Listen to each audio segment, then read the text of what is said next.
સમાચાર સવારમાં તમારું સ્વાગત છે।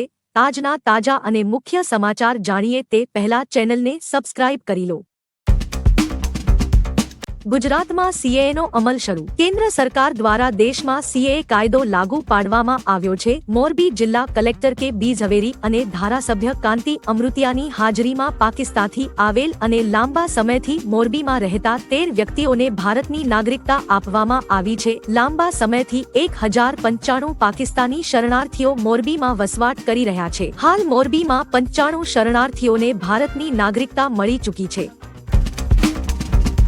રાજ્યનું પ્રથમ આઇલેન્ડ પોલીસ સ્ટેશન શરૂ। રાજ્યનું પ્રથમ આઇલેન્ડ પોલીસ સ્ટેશન શરૂ થઈ ગયું છે। ટાપુ બેટ દ્વારકા પર પોલીસ મથકનું ગઈકાલે લોકાર્પણ કરાયું હતું। ગુજરાત પાસે લાંબો દરિયા કિનારો હોવાથી સુરક્ષાની દ્રષ્ટિએ આ પોલીસ સ્ટેશન મહત્વનું બની રહેશે। બેટ દ્વારકાથી થોડે દૂર પાકિસ્તાની જળસીમા શરૂ થાય છે। પોલીસ સ્ટેશનને જમીન, પાણી અને કાદવમાં ફરવા સક્ષમ એટીવી એટલે કે ઓલ ટ્રેન વ્હીકલ, પેટ્રોલિંગ માટે ડ્રોન અને હાઈ રેન્જના બાયનોક્યુલર અપાયા છે।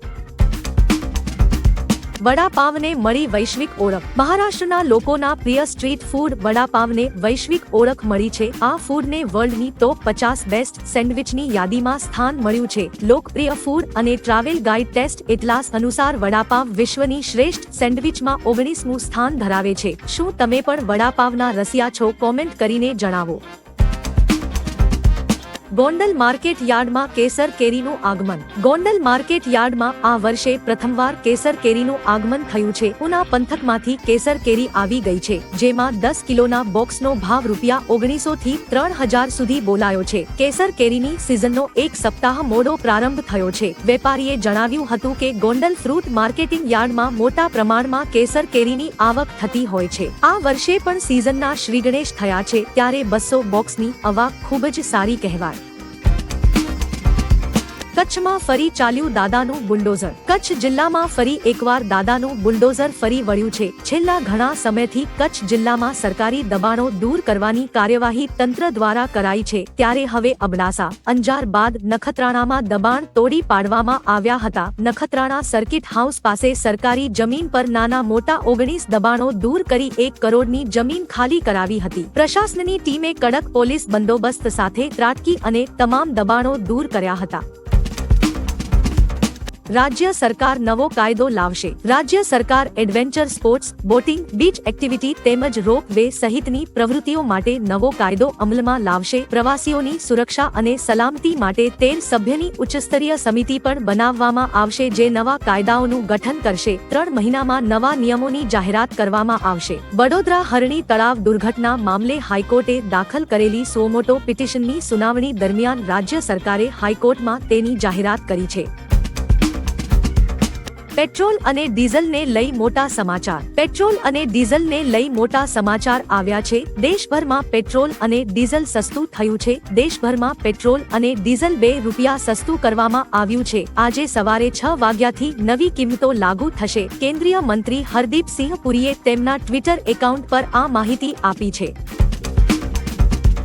હિજાબ વિવાદમાં અધિકારીની બદલી કરાઈ। અંકલેશ્વરમાં લાયન્સ સ્કૂલમાં બોર્ડની પરીક્ષા દરમિયાન મુસ્લિમ સમાજની કેટલીક વિદ્યાર્થિનીઓના ચહેરા પરથી હિજાબ દૂર કરાયો, જે અંગે વિવાદ ઊભો થયો હતો। વાલીઓ દ્વારા સમગ્ર મામલે શાળામાં રજૂઆત કરવામાં આવી હતી। વાલીઓની રજૂઆતના પગલે સીસીટીવી ચેક કરતા વાલીઓની રજૂઆત સાચી પડી હતી। સમગ્ર મામલે ભરૂચ જિલ્લા શિક્ષણાધિકારીએ જવાબદાર અધિકારીની બદલી કરી છે।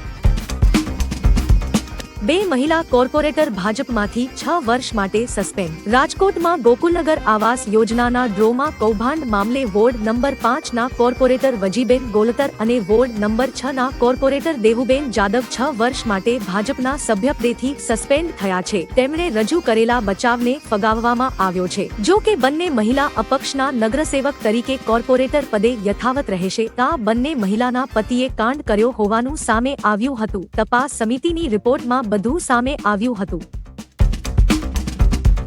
સીએમ મમતા બેનર્જીને નડ્યો મોટો અકસ્માત।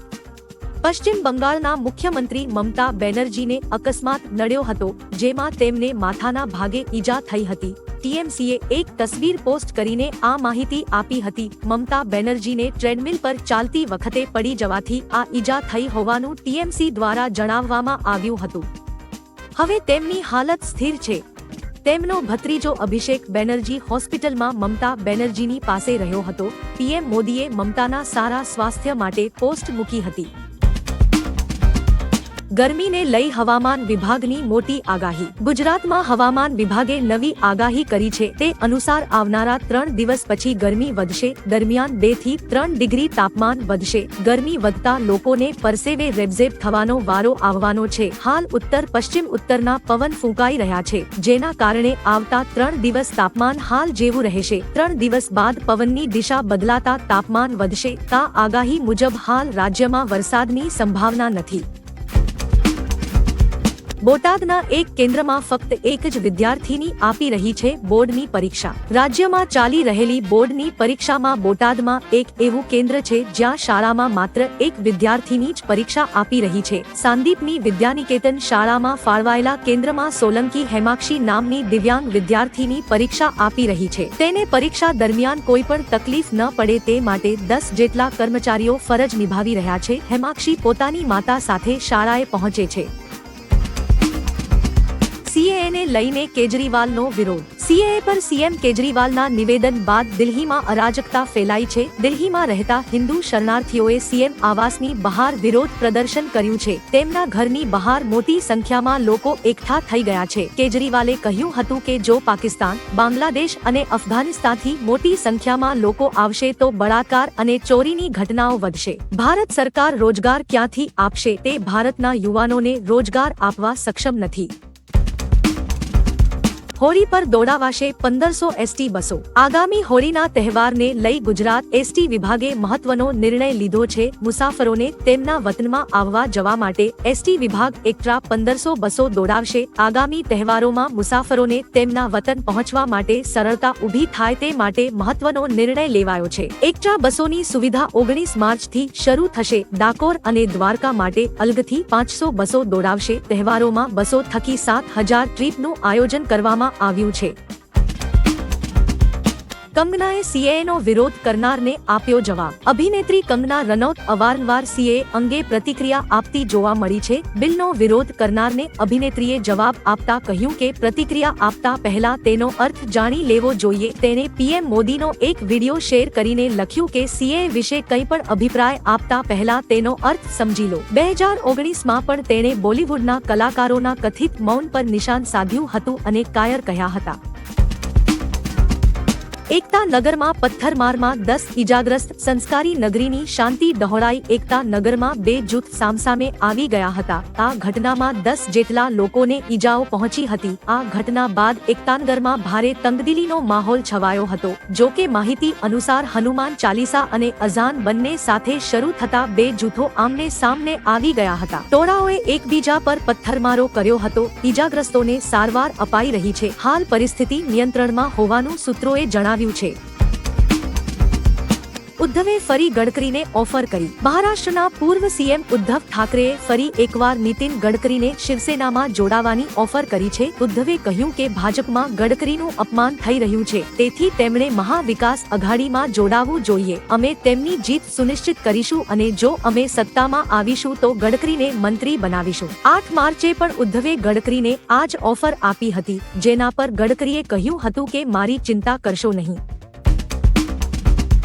મોદીની ગેરંટી એટલે દરેક ગેરંટી પૂર્ણ થવાની ગેરંટી. ભાજપ ગુજરાતના ટ્વિટર એકાઉન્ટ પરથી પીએમ મોદીની ગેરંટીઓ દર્શાવતી એક તસવીર શેર કરવામાં આવી છે, જેમાં સાથે લખ્યું છે કે મોદીની ગેરંટી એટલે દરેક ગેરંટી પૂર્ણ થવાની ગેરંટી. લોકસભા ચૂંટણી પહેલા ભાજપ ફૂલ તૈયારીમાં લાગી ગયું છે. ભાજપે પોતાના ઉમેદવારોને જાહેર કરતી 2 યાદી પણ જાહેર કરી દીધી છે. ત્યારે આ તસવીર અંગે તમે શું કહેશો? કમેન્ટ કરી જણાવો.